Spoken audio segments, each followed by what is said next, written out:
Sure. Here's a rewritten and rephrased version of the news article. The goal here is to maintain the original message while improving clarity, flow, and professionalism, while still keeping the passionate tone.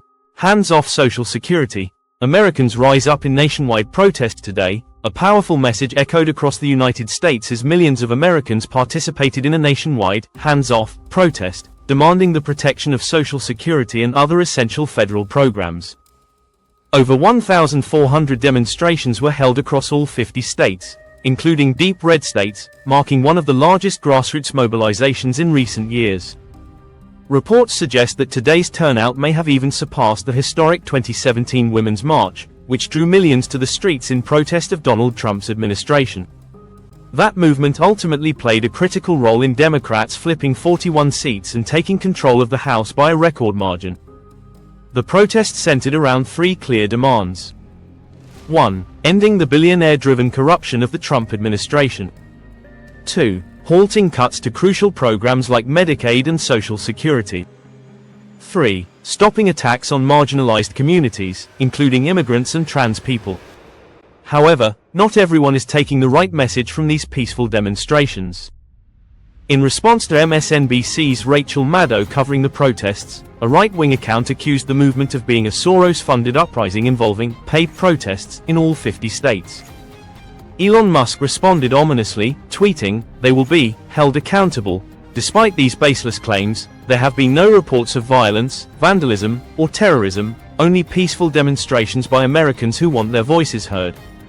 Ironically, while Musk attempts to cast the protesters as dangerous, his own actions pose serious threats to our democracy, economy, and job market. His response, threatening peaceful protesters with legal action, is a textbook example of the authoritarianism many Americans are currently resisting. Today's mass mobilization proves why standing up is so necessary, because the most powerful people in the country are showing us exactly why we must. And these protests are making a difference.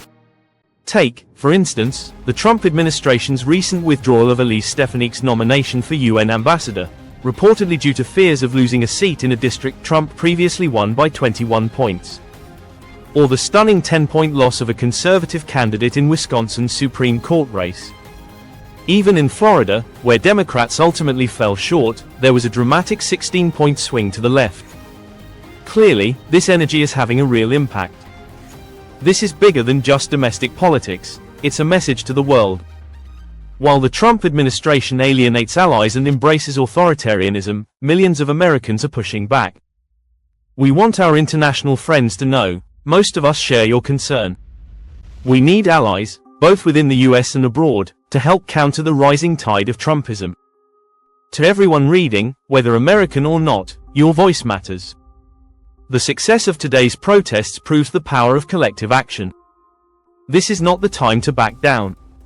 Now is the time to unite, to organize, to protest, and to demand change. Our elected officials must step up, visit every district, speak to every voter, and use every available tool to defend democracy. And the rest of us must continue to show up, in the streets, online, and in every conversation. Because if there's one thing that scares Trump and the GOP, it's this: an energized, informed, and unrelenting American public, clear-eyed, united, and ready to fight back. As we confront a billionaire class trying to reshape our democracy in their image, from Elon Musk to the Silicon Valley elite, we must remember what today's protest showed us: we're far from powerless. We're just getting started. Hands up for Social Security. Hands up for democracy. Donald Trump has got to go. Let me know if you'd like a shorter version or something tailored for a different audience, e.g., more formal, for print, or more casual for social media.